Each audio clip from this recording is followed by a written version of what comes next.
Lydia? Lagi? Saifudin?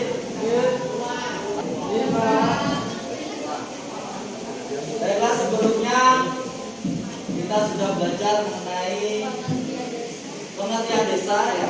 Pengertian desa, ciri-ciri desa dan unsur desa. Ya. Sebelum kita belajar, adapun tujuan belajar pelajaran pada hari ini diharapkan siswa dapat memahami mengenai klasifikasi desa dan fungsi desa. Ya.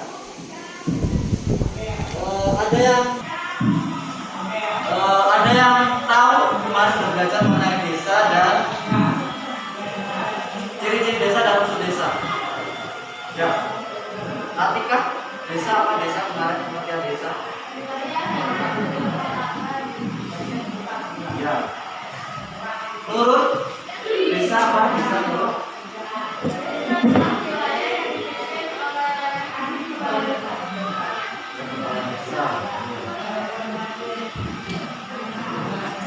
Abel, desa tatanan pemerintahan ya yang dipimpin oleh kepala desa. Ciri-ciri desa, Putri. Kemarin ciri-ciri desa apa Putri?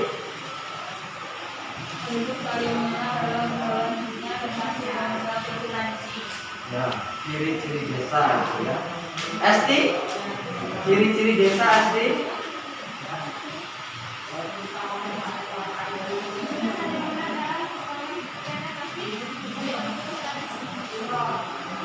Ya. Rahma, dari Rahma, Pati, ciri-ciri desa.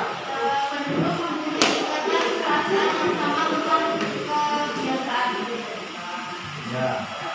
Jadi itu tadi dari teman-teman kalian yang sudah mempelajari pengertian desa, ciri-ciri desa ya. Jadi ciri-ciri desa itu sendiri kemarin sudah kita pelajari. Ya.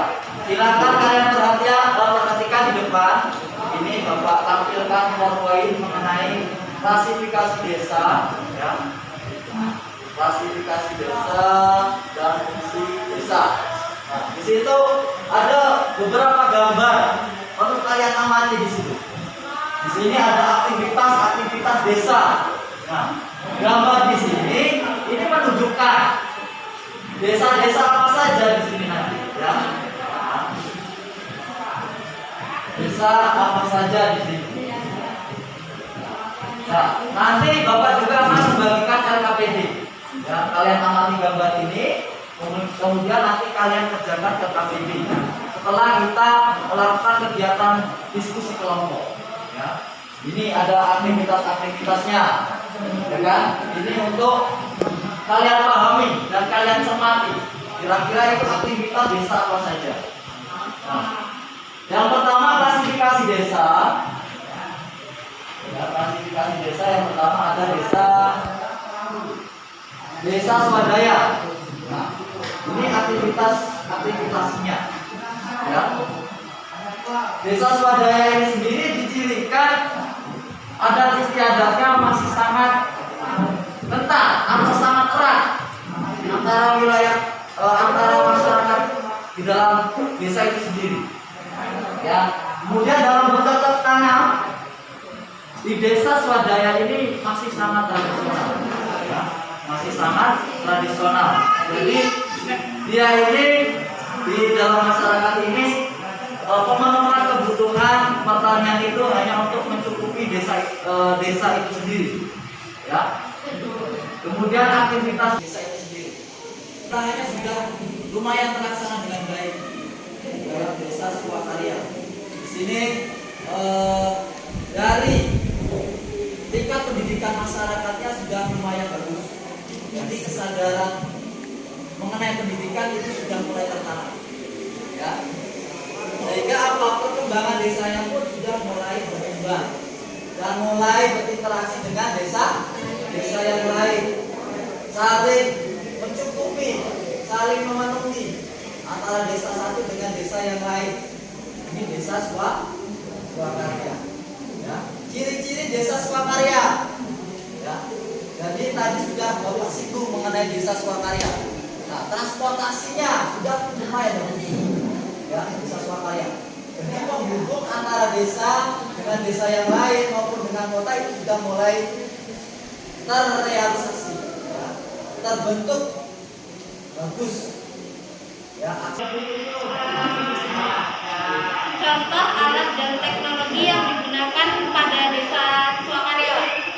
Contoh dan alat teknologi yang digunakan pada desa swakarya. Ada yang bisa menjawab? Itu tadi sudah Bapak cantumkan di situ, ya. Kalian sudah mengamati juga, ya kan? Jadi kita coba jawab. Teknologi alatnya, contohnya apa saja?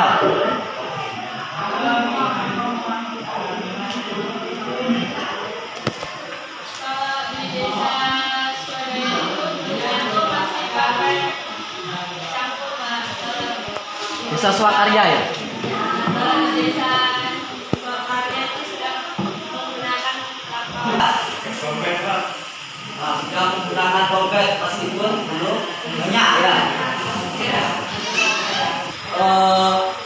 Membasmi rumput, ya kan? Artinya dia itu sudah terlalu banyak, dia menanam dan hasilnya sudah bagus, jadi modalnya sudah banyak kan? Jadi dia ingin berdagang. Dari alat teknologinya obat ini sudah biasa, sudah banyak di sana. Kemudian dalam pembuatan bibit itu sudah bisa membuat bibit sendiri, bibit-bibit yang unggul. Karena desa swasembada, yang namanya desa swasembada itu dia produktivitasnya selalu meningkat. Ya, produktivitas pertaniannya selalu meningkat. Yang awalnya dalam hasil panennya itu berapa ton, misalnya 2 ton atau 3 ton, itu naik terus. Selalu sampai di sini ada yang ditanyakan mengenai desa swasembada. Ya. Jelaskan faktor pendorong suatu desa menjadi desa swasembada. Faktor pendorong yang menjadikan desa swasembada. Ya, intinya itu. Ya, ada yang bisa menjawab? Silakan. Sebelum Bapak jawab, silakan teman-temannya untuk memberikan. Ya. Ada yang lain? Putri. Faktor pendorong menjadi desa swasembada ya. Ya.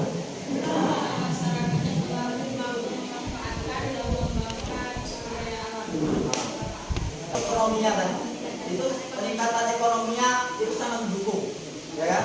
Sangat mendukung sehingga bisa menjadi desa swasembada. Kemudian dari teman kalian tadi adalah sumber daya alamnya, itu sangat mendukung, ya kan? Kualitas sumber daya alamnya sangat mendukung.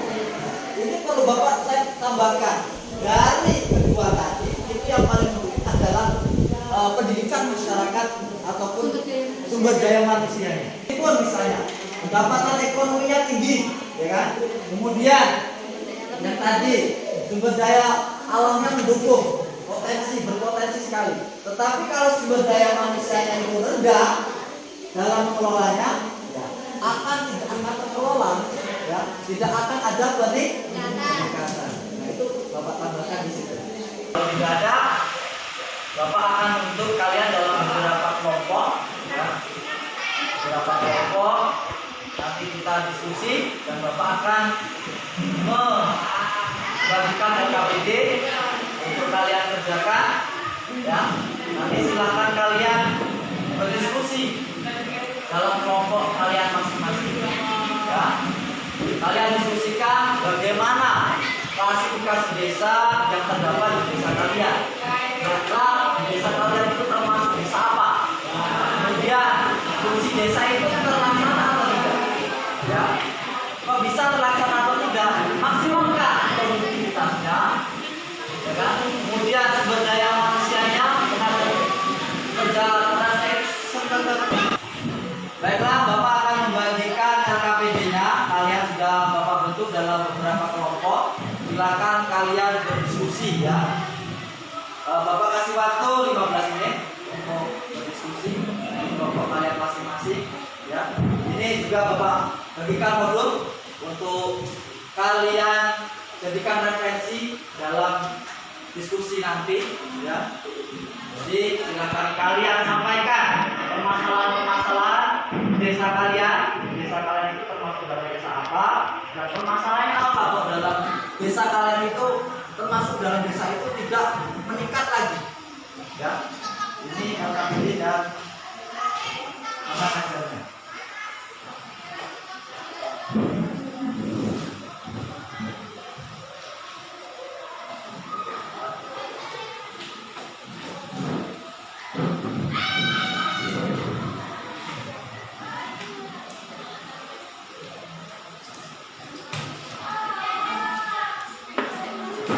Nah, ini contoh LKPD-nya ya. Bapak tampilkan di depan contoh LKPD-nya.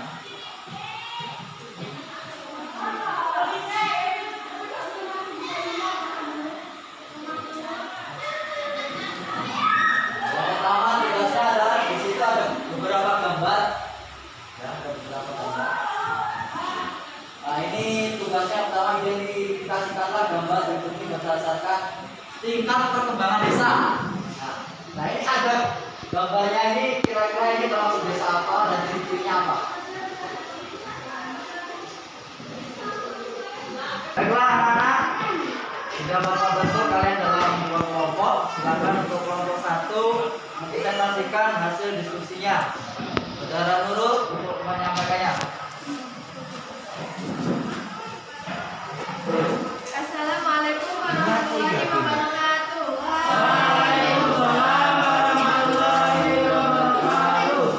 Ya.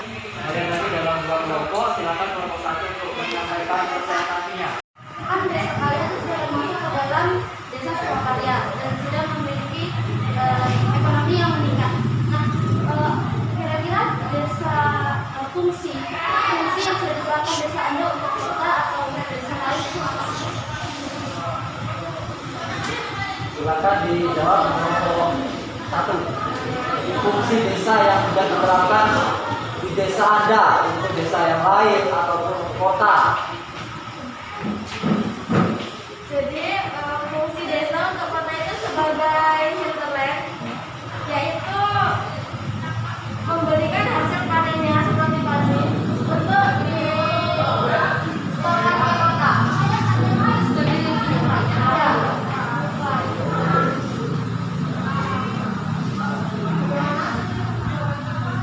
Jadi ini ya, sudah dijelaskan tadi kelompok 1 mempresentasikan mengenai desa apa yang terdapat di kelompok 1 atau gambar disesuaikan dengan kelompok 1 itu ada beberapa kelompok dan dia menyesuaikan di desa tempat tinggalnya.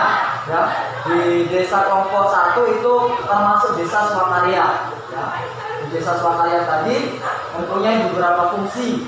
Ya, jadi sebagai pemasok kebutuhan ekonomi bagi kota itu salah satu contohnya. Kemudian di desa swakarya juga itu dari segi pertaniannya sudah sangat bagus ya, memberikan hasil yang maksimal sehingga bisa memberikan produktivitasnya ke desa yang lain.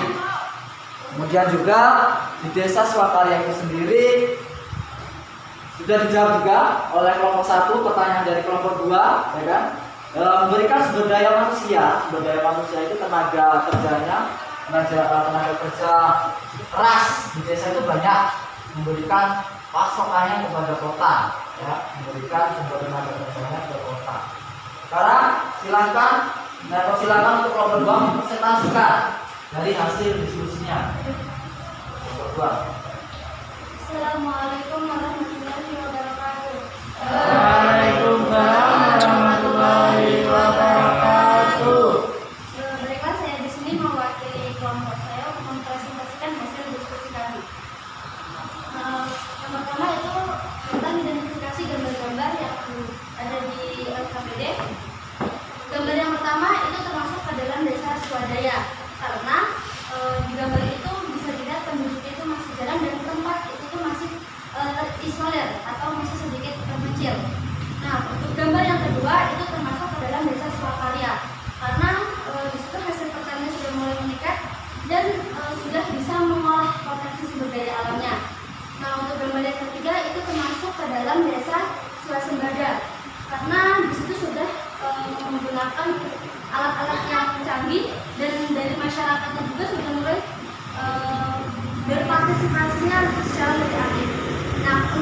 desa kami sendiri itu termasuk ke dalam desa swakarya karena memiliki ciri-ciri itu sudah mulai masuk ke teknologi seperti pertanian, alat-alat canggih itu memang masih belum terlalu banyak, tapi sudah mulai menggunakan teknologi. Lalu untuk jalur lalu lintasnya itu sudah mulai agak lancar, memang belum terlalu lancar, tapi sudah cukup lancar. Dan di desa kami itu adat istiadat itu masih ada, tapi sudah tidak terlalu meningkat seperti desa-desa swadaya.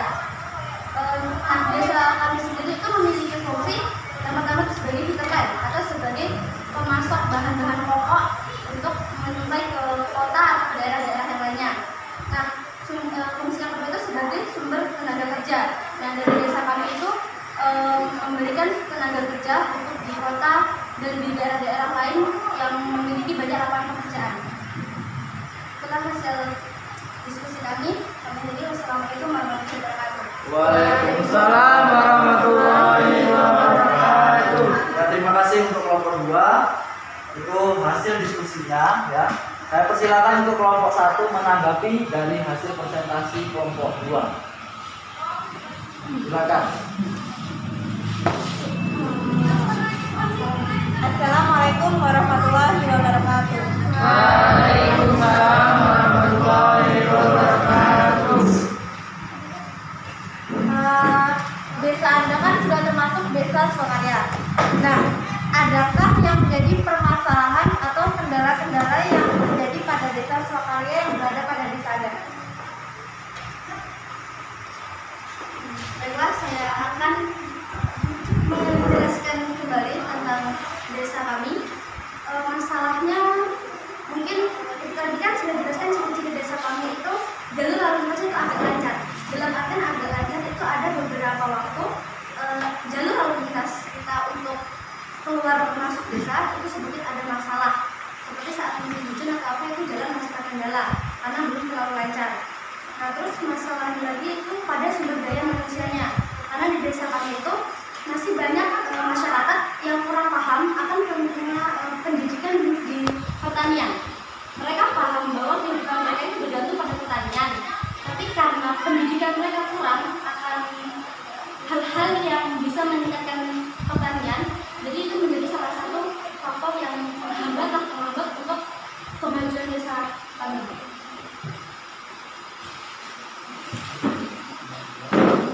Ya, baiklah itu tadi ya. Dari beberapa penyampaian diskusi, kelompok 2 sudah menyampaikan hasil diskusinya mengenai termasuk desa apa sesuai dengan klasifikasi desa. Ini dari KPD tadi sudah diamati dari gambar di depan.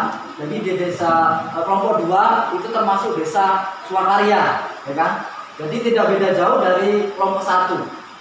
Karena memang begitulah adanya di tempat kita ini hampir merata termasuk dalam desa swakarya. Meskipun dalam realitanya juga dikatakan. Silakan Fitri untuk menyimpulkan dari hasil kegiatan belajar kita pada siang hari ini.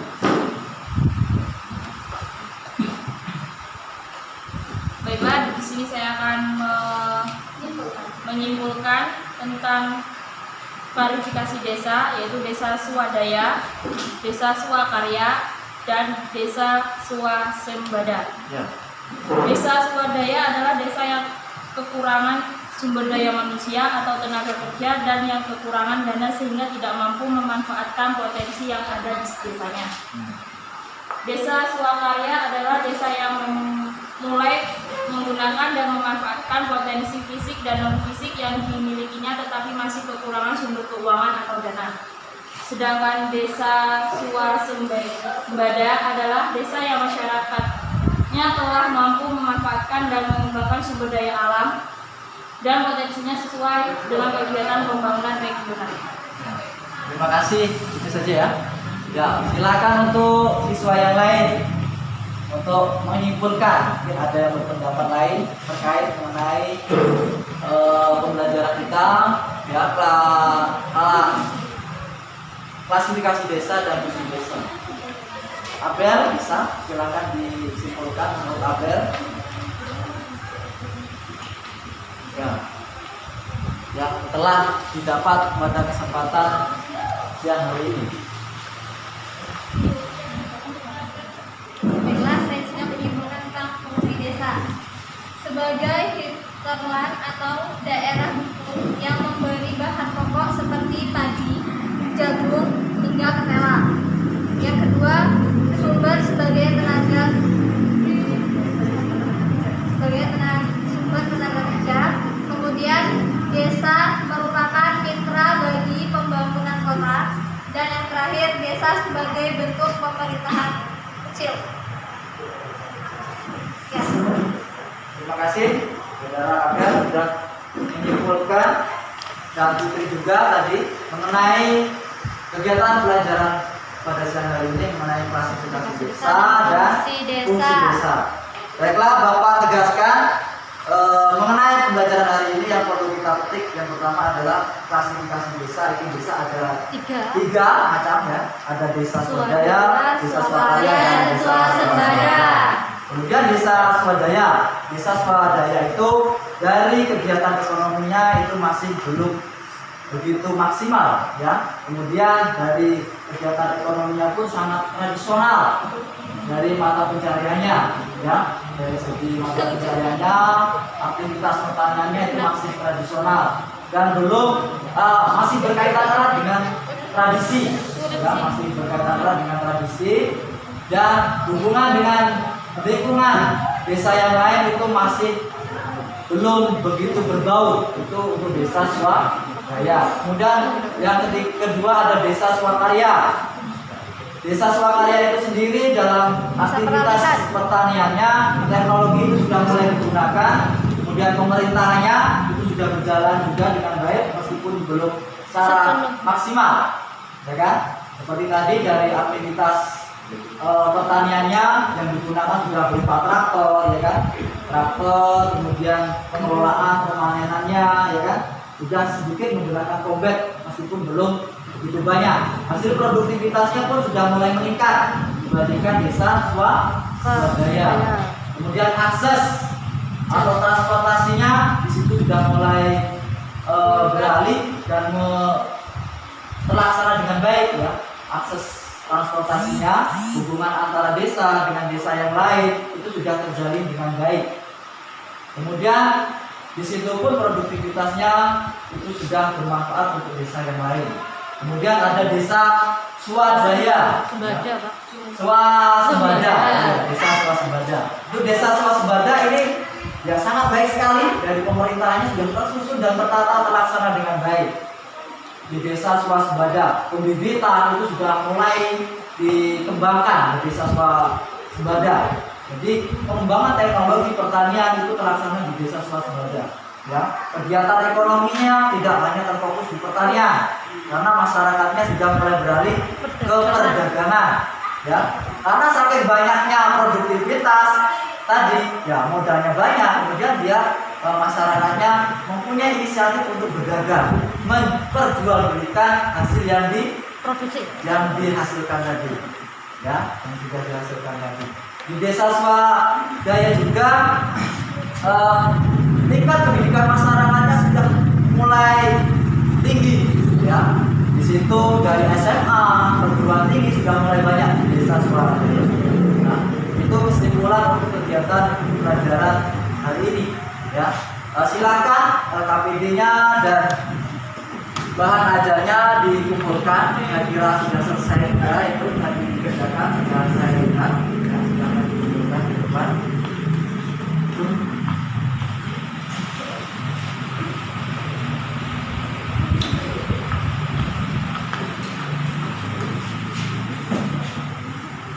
Ya, karena hasilnya sudah dikumpulkan dan sudah disimpulkan oleh teman kalian dan Bapak kuatkan tadi mengenai pengertian klasifikasi desa dan fungsi desa. Untuk pelajaran berikutnya kita akan mempelajari mengenai pola keuangan desa, ya. Pola keuangan desa dan potensi desa, ya. Jadi pola keuangan desa di desa ini ada beberapa jenis desa, ya. Jadi desa itu terbentuk mengikuti atau fasilitas desa yang ada di desa itu sendiri.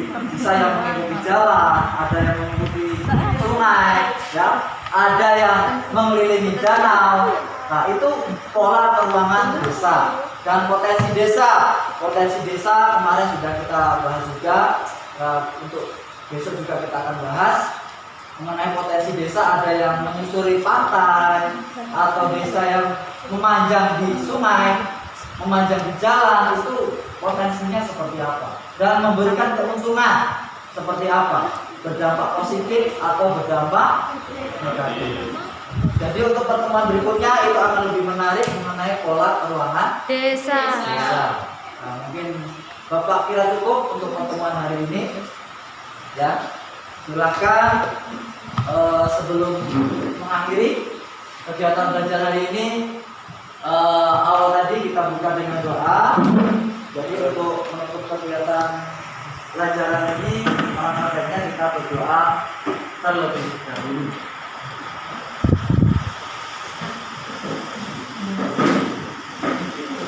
Yuk, mulai.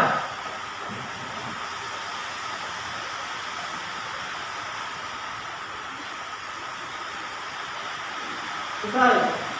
Salam.